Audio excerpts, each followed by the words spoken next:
التقدم التكنولوجي في مجال الذكاء الاصطناعي ممكن يخلق تحديات في السوق ديال الخدمة في المغرب، خصوصا في بعض المجالات اللي كيعتمدوا بزاف على المهام الروتينية. ولكن في المقابل راه كاينين فرص زوينة إلا عرفنا كيفاش نتعاملوا معاه. كيفاش الذكاء الاصطناعي غادي يأثر على سوق الشغل، كيفاش بدا وكيفاش كيخدم، هادشي اللي غادي نتعرفوا عليه في هذا الفيديو ان شاء الله. واش التقدم التكنولوجي ديال الذكاء الاصطناعي غادي يخلق مشاكل المغاربه خصوصا في سوق الخدمه؟ سؤال كيطرح بزاف د الخطرات. خساره بعض المهن التقليديه وبعض الوظائف اللي فيها اعمال متكرره بحال الجيشيات وموظفي الاداره ومجالات التصنيع غادي ينقص الطلب عليها، حيث الالات والبرامج قادره تعوض هاد الخدمه ديالهم. في المقابل الذكاء الاصطناعي غادي يخلق مهن جديدة بحال مبرمج الاي تحليل البيانات الداتا اناليتكس، صيانة الروبوات وتطوير تطبيقات ذكية. هاد المجالات غادي يولي عليها طلب كبير في المستقبل، وهذا الشيء كيطرح تحديات للمغاربة، من ضمنها مشكل ديال التأطير والتكوين، حيث بزاف ديال الناس ما عندهمش المعرفة الكافية باش يدخلوا لهاد الميادين. الحل هو التركيز على التعليم الرقمي والتكوين في مجالات التكنولوجيا باش المغاربة ما يبقاوش متأخرين. إلا ما كانش تأهيل الناس في المجالات الرقمية، البطالة ممكن تزيد خصوصا في صفوف الناس اللي ما عندهمش تكوين تقني.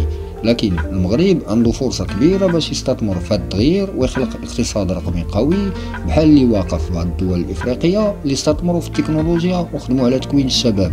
بالطبع التعليم في مجال التكنولوجيا والبرمجة وتشجيع الشباب على ريادة الأعمال الرقمية، وكما أن خلق مشاريع اللي كتدمج الذكاء الاصطناعي مع المشاريع التقليدية اليومية بحال الفلاحة والتجارة والتعليم فرصة أكثر من ما هو تهديد، بشرط أننا نستعدوا ليه ونتأقلموا معاه. الاي ماشي اختراع جديد، الفكرة ديالو بدات من سنوات طويلة ولكن تطور تدريجيا حتى ولا في العالم كامل. البداية بالفكرة ديال ماكينة كتفكر بحال الإنسان بدات في الخمسينات للعالم البريطاني آلان تورين. طرح واحد السؤال مشهور: واش يمكن اللي الآلة تفكر بحال الإنسان؟ دار اختبار سميتو اختبار تورينغ باش يشوف واش الماكينة قادرة تخدع إنسان وتبين بحال إلا كتهضر مع بشر. لكن تورينغ مات قبل ما يجاوب على السؤال.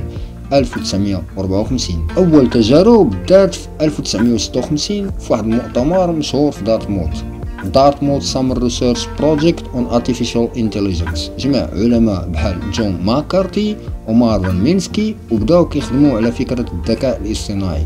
هذا هو الوقت اللي تخلق فيه المصطلح ديال الاي ارتيفيشال انتليجنس او الذكاء الاصطناعي. بداو يصايبوا برامج اللي كتحل مسائل رياضيه وتلعب الشطرنج. في السبعينات والثمانينات الذكاء الاصطناعي واجه مشاكل كبيره، حيث الماكينات ما كانوش ذكيه وما كانش عندهم بيانات كافيه باش يتعلموا منها. زائد الحكومات نقصوا من الفلوس اللي كانوا كيدعموا بها هذا النوع ديال الابحاث، هادشي اللي خلى الابحاث ينقصوا وما يوصلوش لشي نتائج كبيره.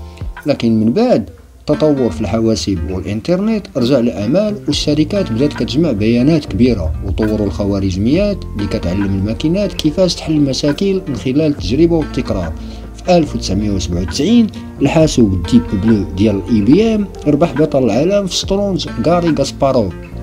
في هذه السنوات الأخيرة من 2010 اليوم الذكاء الاصطناعي ولا كيعتمد على تكنولوجيا ماشين ليرنين والديب ليرنين اللي هما تعلم الآلة والتعلم العميق، اللي كيعلموا الماكينات باش تتعلم بوحدة من البيانات. كما أن التطور التكنولوجي السريع خلى الشركات الكبيرة بحال جوجل، تسلا، مايكروسوفت والأوبن AI بداو يستثمروا في هذه التكنولوجيا.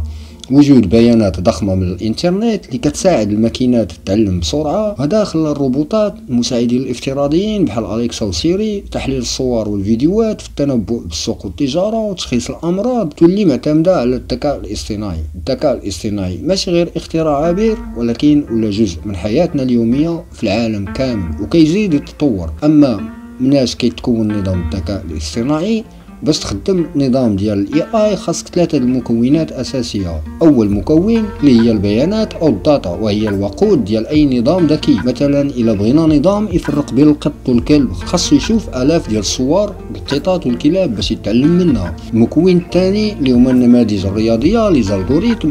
هنا فين كيبان الفرق ما بين نظام ذكي ونظام عادي. النماذج الرياضيه هي معادلات كتعلم الاله شنو خاصها دير. الماشين ليرنين هو فرع من الاي اللي كيعلم النظام ياخذ قرارات بناء على المعطيات. والديب ليرنين هو التعلم العميق، هو نظام متقدم بحال دماغ الانسان اللي كيستعمل شبكات عصبيه نيورو نيتوركس باش يتعلم معطيات معقده. اما في المكون الثالث اللي هو البروسيسين، النظام كيدوز المعطيات عبر النماذج الرياضيه ومن بعد كيعطي نتيجه. مثلا اذا صورتي وجهك، النظام كيعرف واش انت او شي واحد اخر.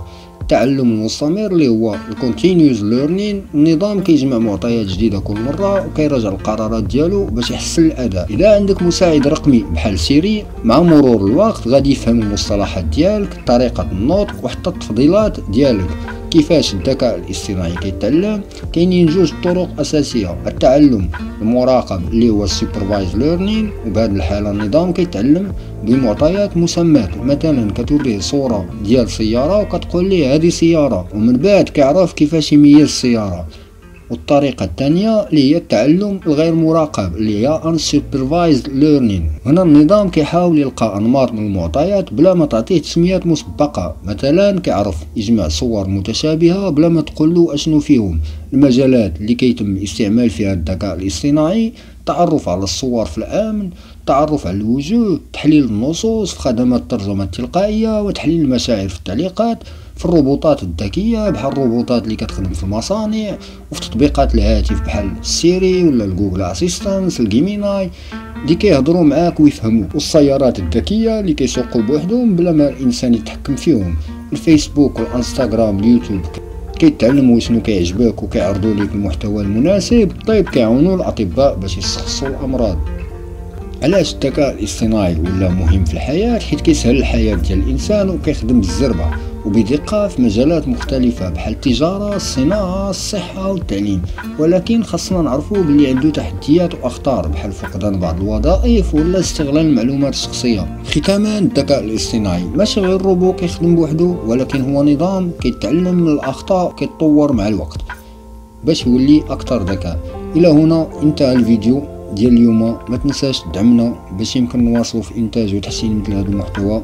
شكرا على المتابعة. الى عندكم شي ملاحظات ما تبخلوش علينا في الكومنتات باش يمكننا نقدموا احسن، والى فيديو قادم ان شاء الله.